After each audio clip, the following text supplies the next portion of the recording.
business model, but there is some proof in numbers as well. So far, we've built 250,000 of these. We are planning on hitting the 2 million mark in the next 12 months, due in 4 weeks, and Spark X a week after that.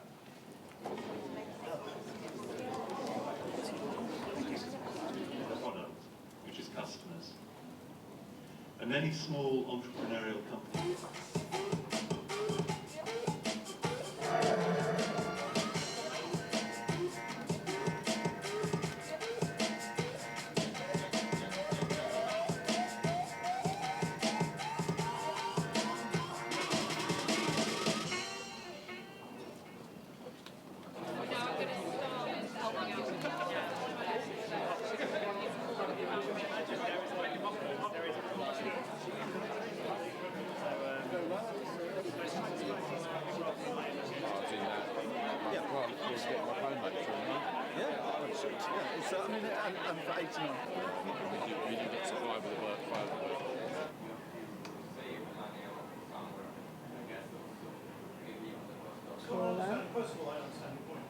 Privacy and security. So show you some of the.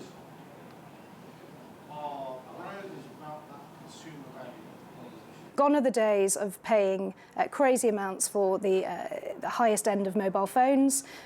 We know the cost of the component parts. We're collating the best. We're bringing those together, giving consumers the best possible experience, wrapping them up in gorgeous design with a lovely logo and the iconography of our brand, and selling them direct to the consumer. We're consumer obsessed at great price points, and that's the essence of our proposition.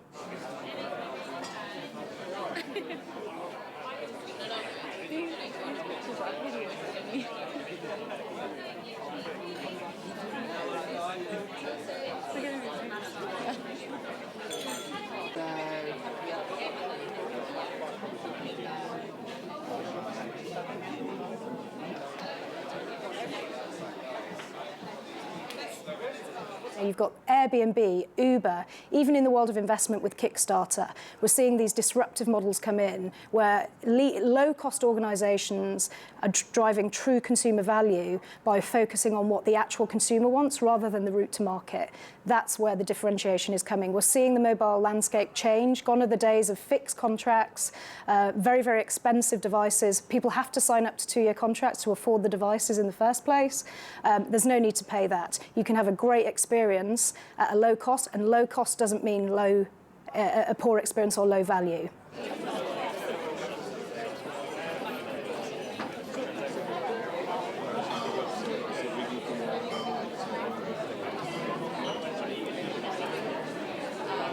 Normally, like one full day, it will give you with your regular usage. With the navigation menu, I can change anything here. Wallpaper, the wallpaper I have on lock screen, for example. Pay like £600, you'd expect to last you the day at least. They've been planning and focusing on to make sure that you don't use any unnecessary. Wileyfox have an interesting proposition. I think the selling online and going prepay and low budget is a good thing at the moment because they can't really compete with the top end, you know, your Samsungs, your Apples. I think they're going to find they've got a bit of competition, particularly with the mobile networks. With Vodafone particularly, they've got a similar phone that costs about the same amount of money. But for £80, it looks okay. I'll be interested to see how it compares. Sorry.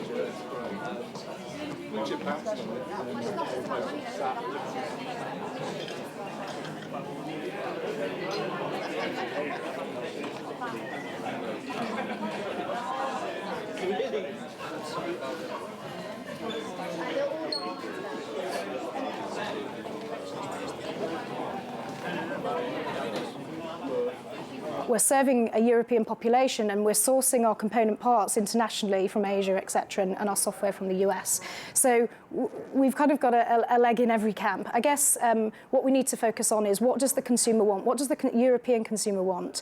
And make sure that we're reflecting their needs in how we go forward. Of course, in the short term, with the currency markets as they are and the pound as it is, it's required us to take a look at our pricing to make sure that absolute consumer value is still possible, and that we've sharpened and refined that to make sure that we're delivering on that core proposition. Melissa did an Okay, so answer. she was on there as well. All right, so we sort of highlighted all those on there. Yeah, all of our. All right, so that's the best. We didn't want the result we got out of the EU referendum. The tech industry would have preferred to have a more stable relationship in Europe. But we can rise to this. Tech industry does have the capability to innovate its way out of challenges, to find new ways to succeed. And there is a big global opportunity for us there. So in those circumstances, new innovative companies can still succeed in the UK, should still come to the UK, and we will support them.